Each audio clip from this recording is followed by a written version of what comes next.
gaafadhu badii kee fudhadhu ceebuu kee buufadhu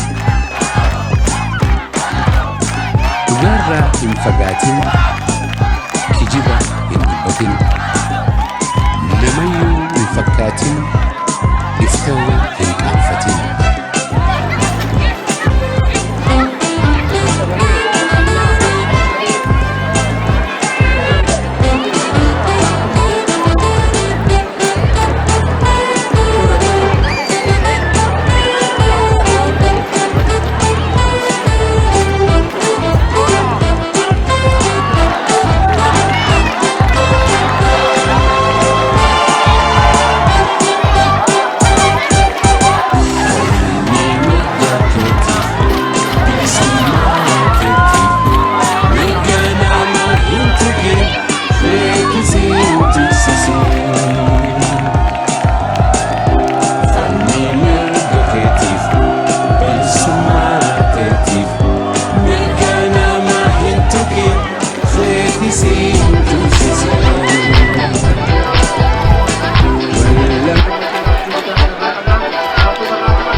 Leenjisaa jabaa ta'uu kee amma dhageen jira sanaanis badhaafamtee jirta maqaa kee fi akkasumas bakka irraa dhuftee eenyuun leenjistaa jechuun kilaba kamiin leenjistaa maal sitti dhaga'ame har'a? Har'a guyyaa gammachuuti maqaan kiyya Ridwaan Dr. Bishaan Seattle irraa leenjisaa Maddoolaabo.